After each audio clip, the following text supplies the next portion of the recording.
Rachel, for those that don't know you, I know you from the Mary Sue, and I've seen a whole bunch of your interviews, but tell people a little bit about yourself. I am an entertainment journalist.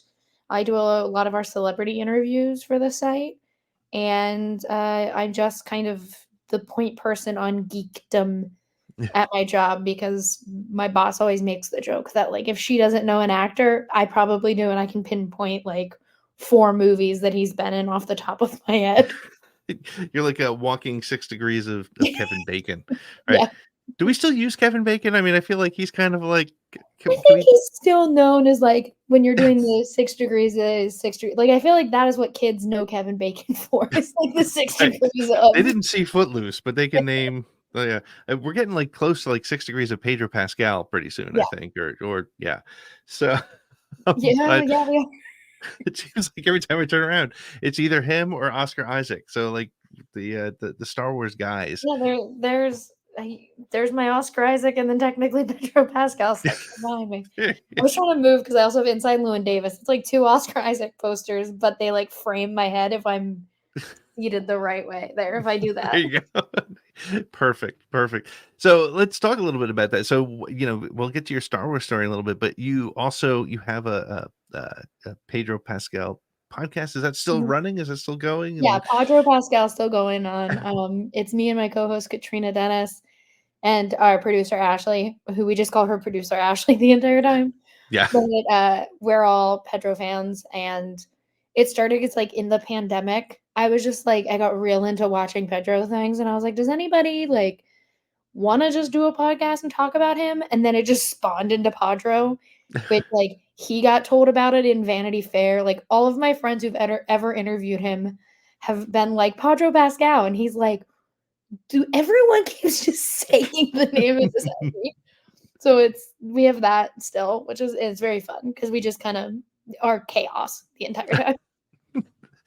it's funny how many podcasts were started during a pandemic, and just like not all of them have survived, but the good ones have. So that's great. So let's start. Let's get back a little bit to your Star Wars story. Tell us a little bit about when you first saw Star Wars, because you obviously entertainment and geekdom is your thing. Mhm. You call yourself a fangirl on your Twitter bio, or your X bio, whatever, and it will always be Twitter to me.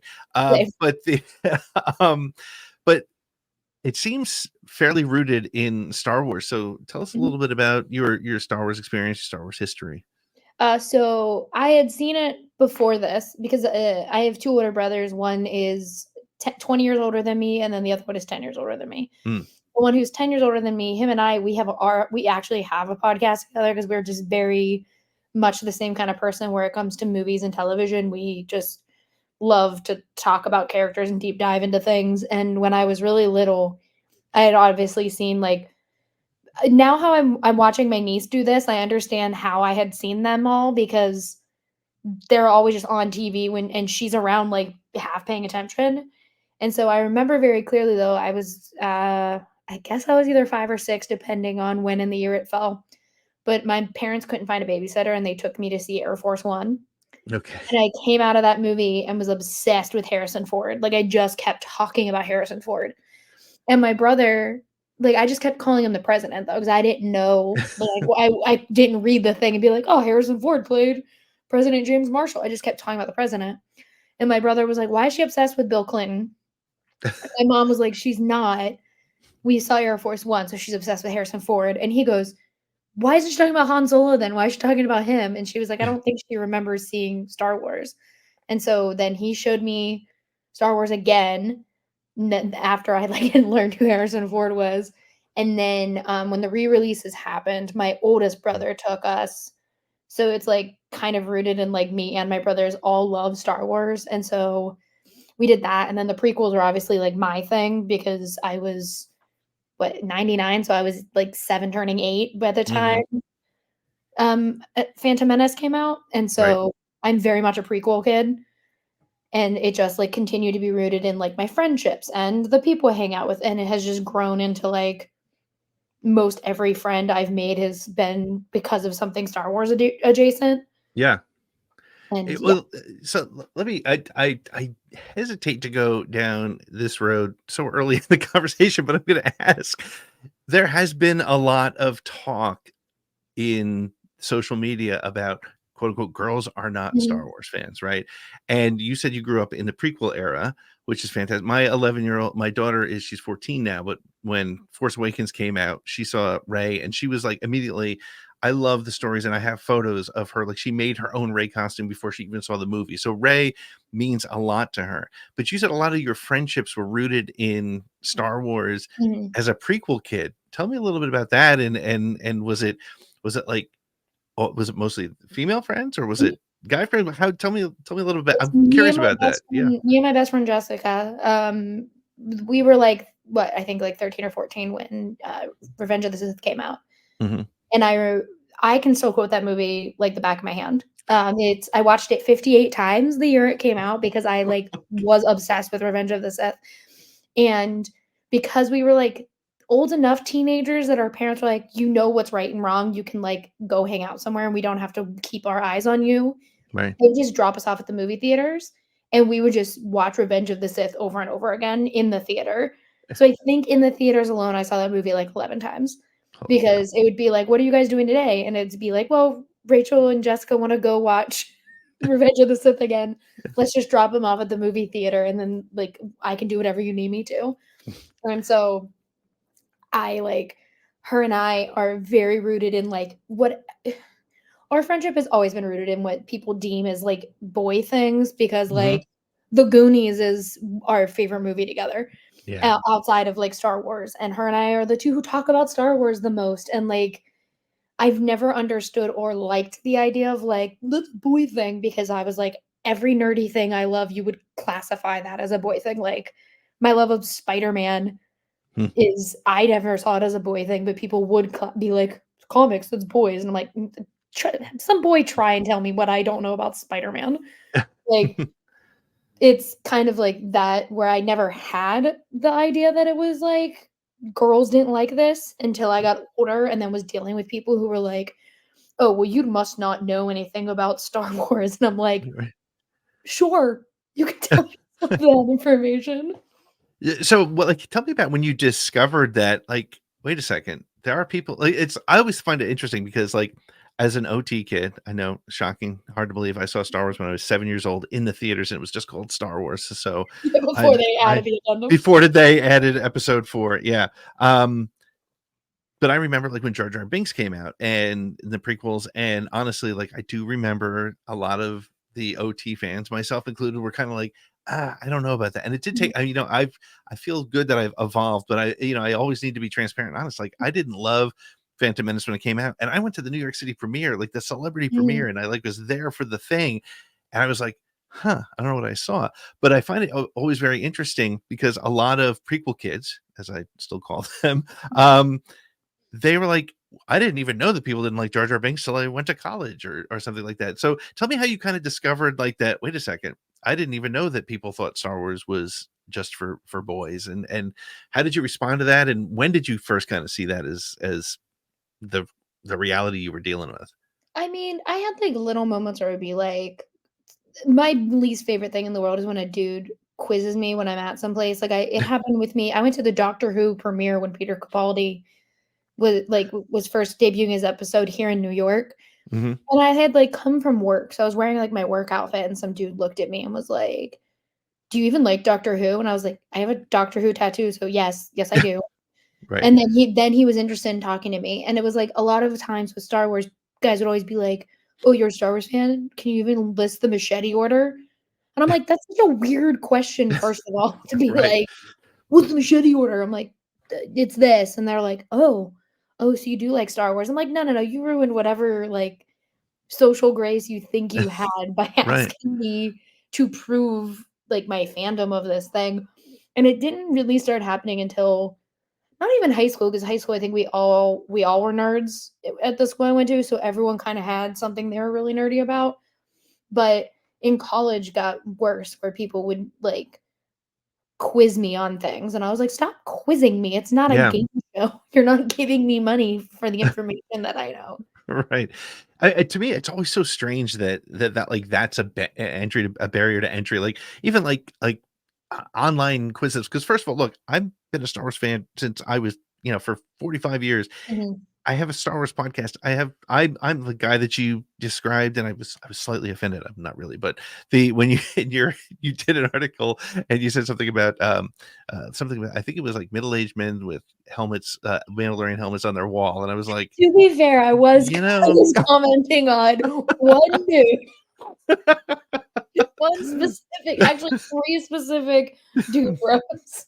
okay, no, There but are I good wasn't I guys that wasn't have I wasn't helmets. truly offended, but I get what you're saying because I mean it's I weird. was like, specifically 3 dude bros I was thinking of with that one. You were not one of the 3. Okay, well that's good, but it just seems so strange to me, like quizzing somebody as a barrier to entry as a like because if I was to enter a Star Wars trivia contest, I would probably lose, and not even like in the extreme, like not in the hard level, like in the medium level. Because I used like I've forgotten more than I'll ever know.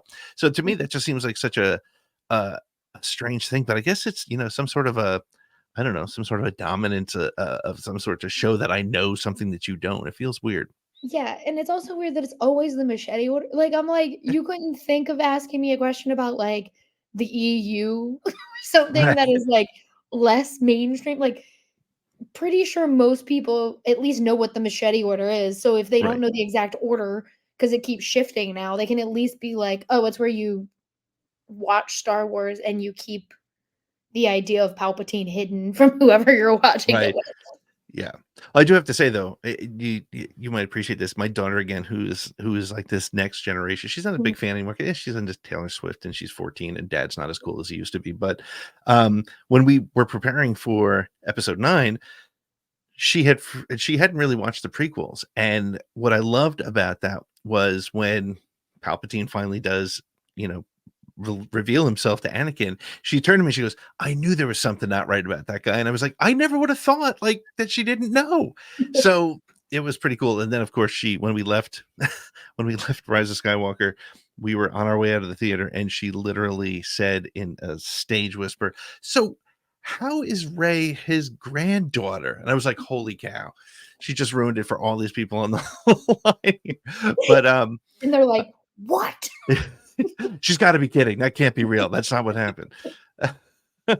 So, how did you, as a prequel kid, and how did you respond to the Disney era? How has it struck you as a fan?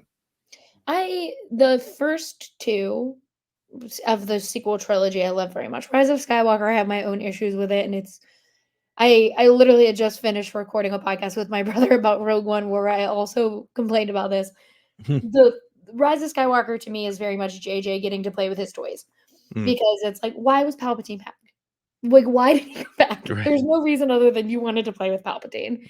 Yeah. Like, and so like little things like that have just made it like tainted for me. However, Hmm. I love that we got Ben Solo in that movie. That was the first time I ever really loved Kylo because I was like, he's Han Solo's kid. Like you can see it, and how he is like shrugging like him and like doing things like Han. And that like so there are things about that movie that make me very warm to it in a way that I'm like, eh, if they didn't have this, I really wouldn't like this movie. But The Force Awakens I loved, despite my mortal enemy C3PO ruining the only reunion I got of Han and Leia. Mm, right. Um, and I love The Last Jedi a lot because I am team Luke Skywalker is the biggest drama queen of all time. 100% that's what he would do. So like I love those 2 movies. Yeah. And then Rogue One is probably one of my favorite Star Wars movies of all time. Mm, And I really love Solo yeah. because much like how I feel about Luke Skywalker in The Last Jedi, Han Solo is like I always say this, but like has been seen as like a ladies' man by people in the public. I'm like, no, no, no. He's a hermit who doesn't like people. And Right. my biggest worry with Solo was like, "Ugh, they're gonna make him like really suave, and they didn't. Like he's Right. so They bad. left it to Lando as they should, because Yeah, that's Lando's job. yeah. Exactly. And Yep. so that stuff I love, and I really do like the TV. Like I think all the TV shows, I haven't really had like a problem with Star Wars television. Mm, Um, Obi-Wan, as much Andor is my looking at it, I'm like, yes, Andor is a perfect show. I love Andor very much. But Obi-Wan speaks to me as that prequel kid and like a mm, kid who wanted more of Princess Leia. Like the minute that show showed me that it was Leia, yeah. I was like, I'm fully on board. I love it so much. I have no cares in this world other than getting to see Princess Leia as a kid getting to like go on an adventure that we always only saw Luke do. Yeah, yeah, and I think they did such an amazing job of I can't remember the actress's name. Vivian Lyra Blair. Yes, she captured the Carrie Fisher sass. A lot of people have said it, but I just feel like Carrie would have loved her, Oh in yeah. the way she handled it, and yeah, it took the story in a different place, and I think talk a little bit about like this concept of feeling like there's ownership of a story because I think that kind of goes with whether it's Star Wars or Spider Man or Batman or Lord of the Rings. Why what is it about fandom you think that, and, being a fan of multiple fandoms, you've probably seen this, um, where how do you avoid getting into the difficult fandom conversations, or how do you address them where there suddenly becomes this sort of ownership that really feels kind of, well, certainly unhealthy for one, but,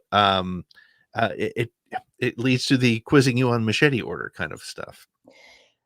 For me, I do think it's rooted in a lot of these, like, I don't wanna generalize them as dude bros, but for the most part, it is, like, dude bros who get really angry about it, and I think it is rooted in their own, like, inability to see that it's not just they were not the only ones to like it, because I do think that they were made fun of as kids Mhm. for liking these things, but I think it's because they were also not nice people. Like, that's kind of my thought process constantly is, like, Hmm. you weren't made fun of for liking Star Wars. They Right. used that because you were being a jerk. Like, they Right. just threw that in your face because you were acting a certain way. And so it then has led to them being like, well, since I got made fun of for that and not recognizing that they weren't made fun of for just that, that they are the only ones who have experienced that.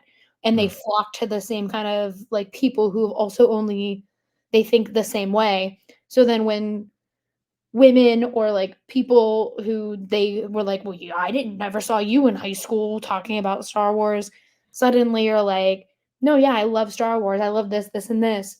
They see it as like a competition mm, instead of just seeing like, oh, cool, I wasn't alone. There's a whole world of people who love Star Wars. Like this is cool to talk about. And so I right. think that's kind of where it's rooted is Yeah. like they're just unwilling to see that the galaxy far, far away is a lot bigger than just their view of it.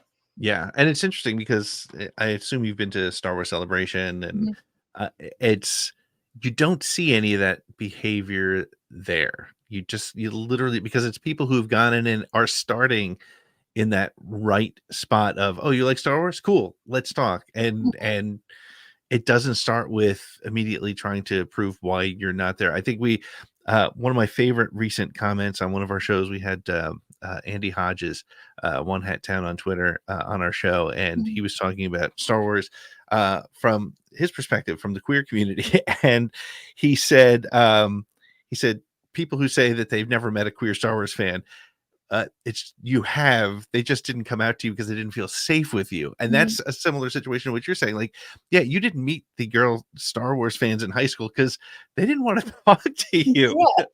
and they're carrying that with them as they move forward. So, Yeah, exactly, and like you said about Star Wars Celebration, like, I am a very big shirt person, like, I didn't even do this on purpose, I realized I'm wearing my Ryan Johnson Whodunit shirt, and it was just like, I love shirts that have, like, sayings about movies or, like, are a movie poster, whatever it is, and going to my second Star Wars Celebration, I felt very comfortable wearing my Last Crusade shirt, mm, which I don't really like wearing it in public that much because like, I've had people quiz me about that.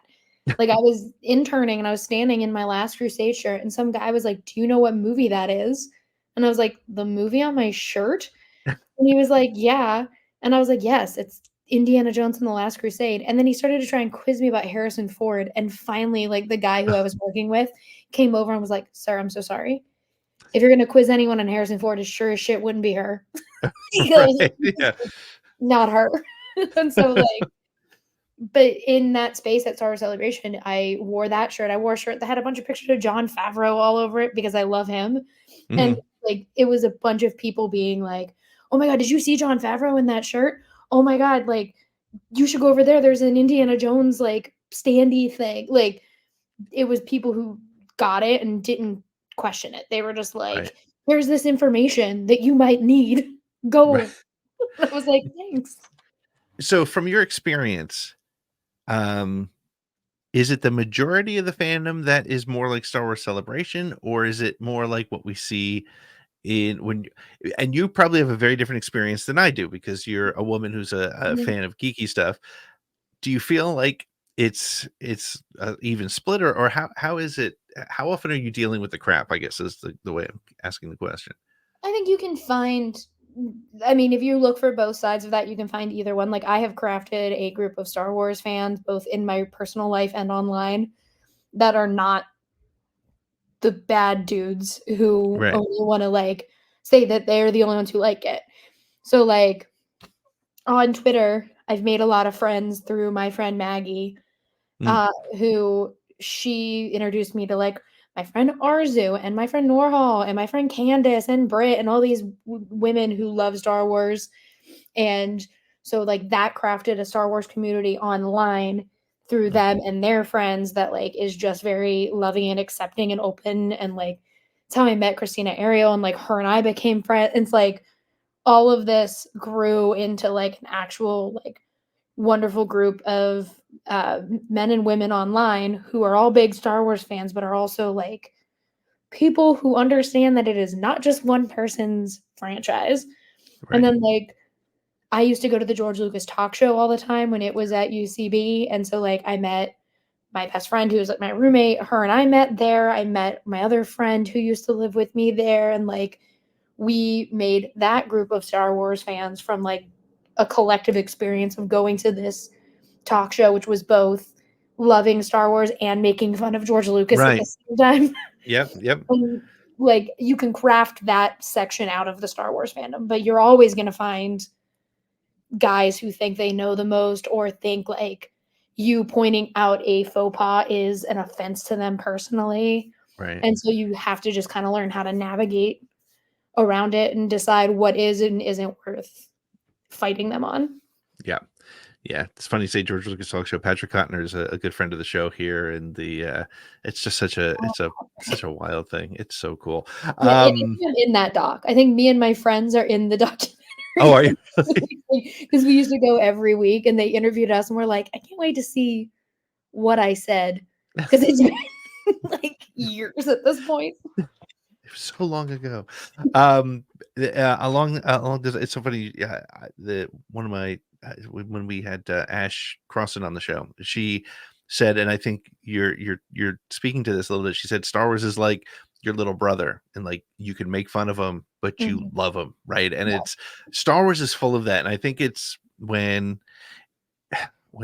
people who want to see more of Order 66 versus more of the fantasy. It's kind of like that tells you what you need to know about that type of fan, I think. Mhm. Um, I think it was somebody just posted a picture of Luthen Rail and the Pirate King from Mhm. season 3 of Mando, and they're like they can both exist in this universe. And I think it's important to recognize that all these different characters can exist, and all these different fans Mhm. can exist, and that's what I think that's what makes Star Wars such an interesting fandom. Yeah. Um, so let's switch gears just a little bit because you've been a fan of so many different things, and you've gone into the journalism side of things. You've covered entertainment. I guess my first question for you is how do you sort of draw the line? Because I find it hard sometimes when I'm interviewing people. Like I'm a pro and I stick with it, but there are times where I just want to fanboy out. But the weirdest one, people might think this is a strange one. Adam F. Goldberg. I interviewed him, who did the a disturbance in the Force Yeah. documentary with Kyle Newman. And talking to him, I had to really hold back the geekiness because I love his show, and it's just. But anyway, where I'm going with this is, I do have a point. How do you, as a fan, sort of separate out the journalist, movie critic? expert in entertainment from the, oh my gosh, I'm talking to whoever, oh my gosh, I'm going to this premiere? How do you keep those separate? I don't because it's me. Like, it's Okay. part of who I am. Like, I went to the John Wick premiere in a shirt that had a picture of Keanu Reeves from, like, the '80s holding flowers, and it said John Wick. I incorporate a lot of that into everything I do just because it's who I am.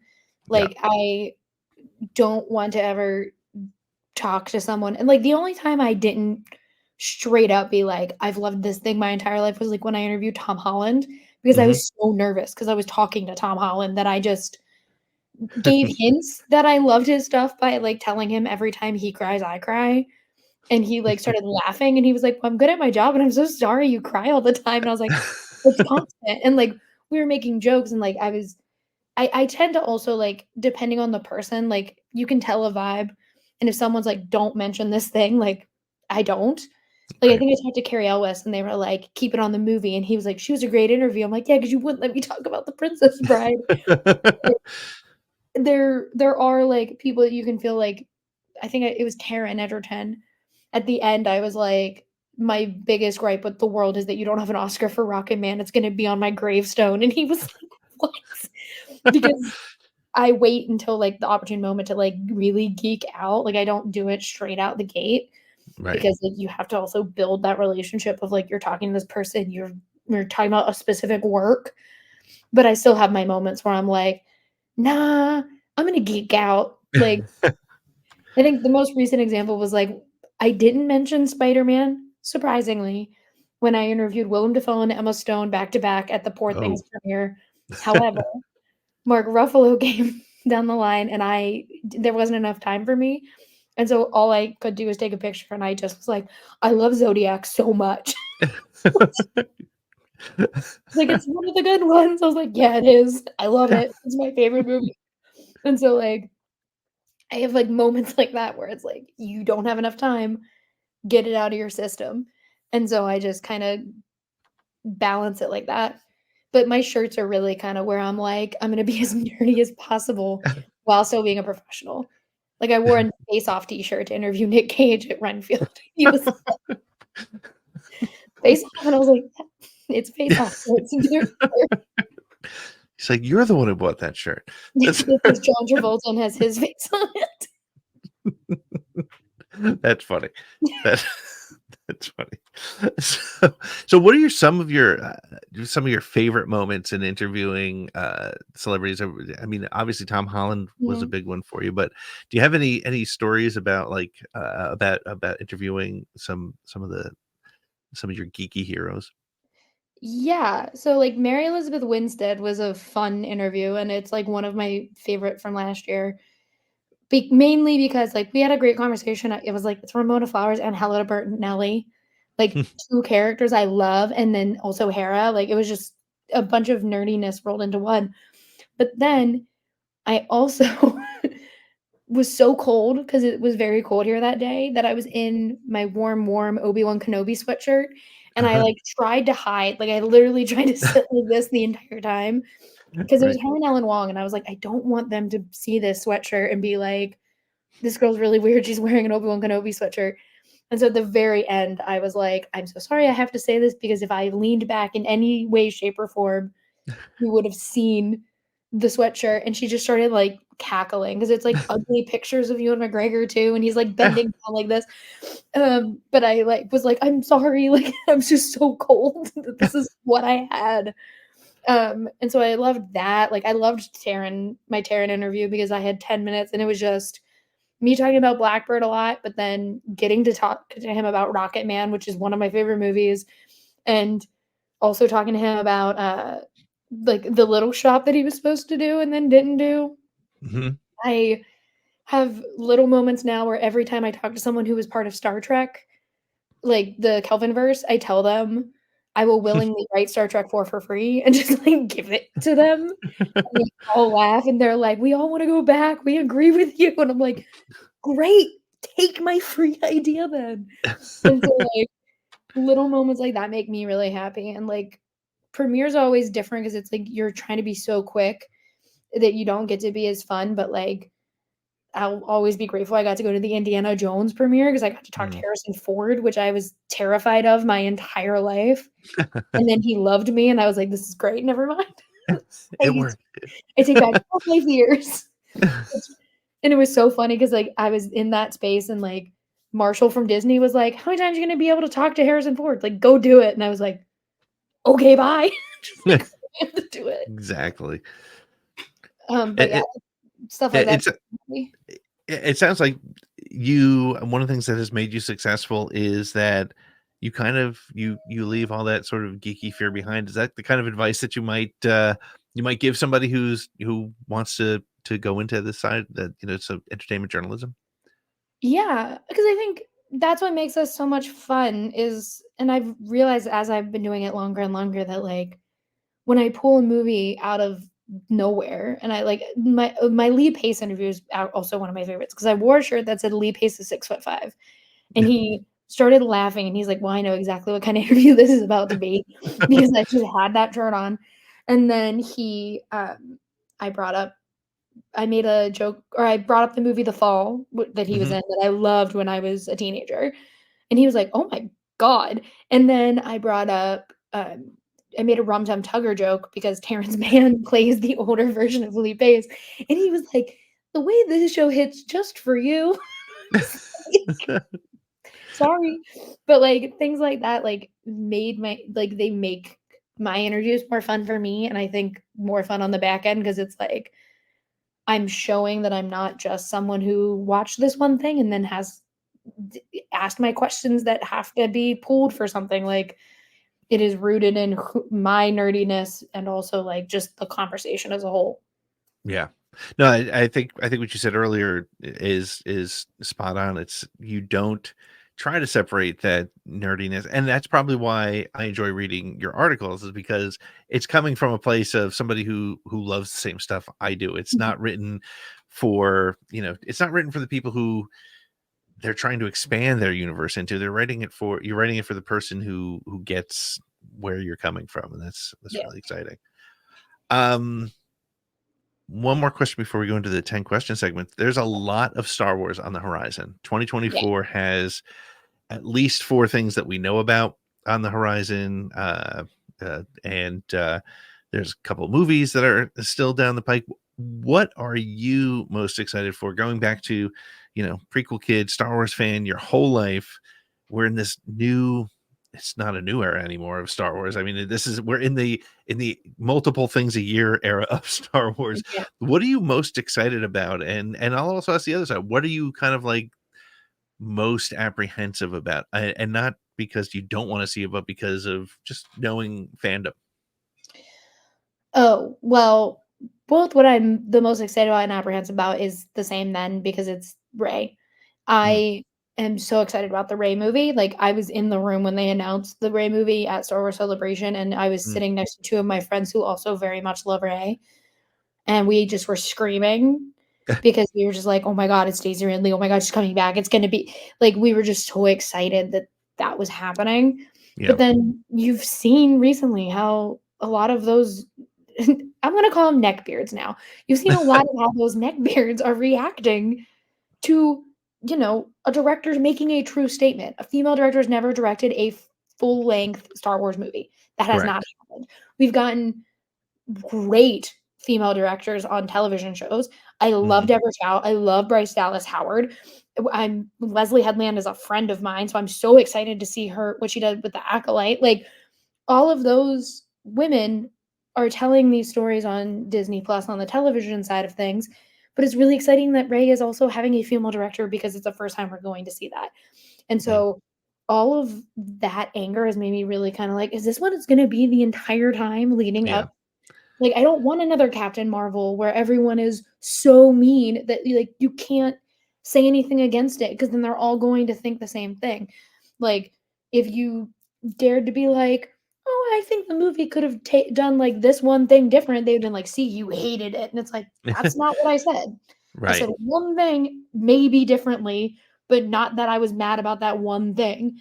Right. And it having to fully, like, as a woman be like, "Great, you've taken away my ability to talk about this movie in a way that's not positive online because you're going to run with it and you're going to trash anything that comes out of my mouth, or you'd be like, and see, she agrees with me. And I'm like, I Mm, don't at all. right. And I think we've seen it time and time again with female-led movies where they make us basically have to either like it or shut up, Mm, and it's not fair. right. So it makes me apprehensive because I'm like, what if I do have a problem with the rape movie and want to talk about it, and I can't Mm, because of how people have reacted to it in the past? And so it's like I'm very, very excited about it, but I'm also very apprehensive. And yeah. it's like I also really can't wait for the Mando Grogu movie because clearly I love Grogu. And it's Pedro Pascal, so, like, and Brendan Wayne and Liz Keefe, and it's like, I am very excited to see how that movie pans out and how much they're gonna deal with, like, him in a helmet and not in a helmet, Mm, but I yep. also like, everything I'm excited about was always about constantly thinking about, well, what naysayer is going to make it Well, insufferable to talk about this and process? and that, it's funny you said that about the Ray movie because and the perspective there, because I'm in a similar situation in that, people call me a shill. And I mean, we make shill shirts. I will actually give me an address offline. I will send you a shill shirt. To be called a show, and I'm like, "What money am I getting paid?" Exactly right. What? I'm what? Um, but it's funny because because similar to you, I love Force Awakens. I feel like The Last Jedi is one of my favorite Star Wars stories. I Mhm, don't watch that movie all the time because it's a heavy movie. Like if I mhm, watch Star Wars, I'm probably going to be a little lighter. I have a lot of issues with Rise of Skywalker, but I also know that it's the favorite movie of a lot of people. And mhm, so I live in this weird world of I have what I think, because I do have a writing background, uh, real honest critiques, but I'm apprehensive to talk about them because I don't want somebody to come around and say, "See, you hate it too," and or to have it come across that I'm shitting on something that somebody loves. When in, and at the end of the day, do you find that it sounds like you do, and how do you manage sort of editing yourself in this world so that you're not dealing with something that's not related to what you're trying to do, I guess? I try, especially like okay, like my problems with Rise of Skywalker are Chewie's my favorite Star Wars character. Something that people often think is a bit, and it's not. Chewbacca is my favorite Star Wars character like, of all time. Love Chewie. Chewie's entire family. I just did my friend and my co-host Katrina on Padro. They have a podcast about Clump Shittos, and my Clump Shitto Yeah, was all of Chewie's family. Because I thought Malia was in Solo, and then learned on air that that was not the case. Like, whoops. yeah, because I was like, what? But who is that? Who is that Wookiee that's just hugging Chewie and Solo? And they were like, not Mala. And I was like, this is hate towards me. But like love Chewie. To the ends of this earth.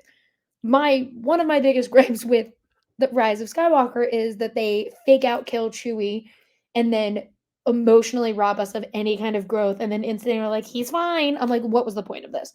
Right, Like little things like that. And so I always am like, I pinpoint exactly what my issue with it is with it because I do pride myself on everyone knows that most of the time I'm going to love whatever I'm watching because I find something to love in it. mhm, And because that's just more fun when I'm watching a movie. I don't wanna sit there and be mad the entire time. I would rather find the thing that I genuinely love in it and talk about it that way, and when I do my reviews, I also do that. I pinpoint the problems I have, but I also am like, "But here's all the good stuff." Like, right, this is the good stuff because I get very angry when everything's just negative, negative, negative, negative, and so what I try and do is I get as specific as I can. mm, So then if someone does love this thing, they're not looking at my review and being like, "Well, she hated it." They're like, "Well, she hated this part, and that's right, okay." And they see the exact thing that I'm complaining about. right.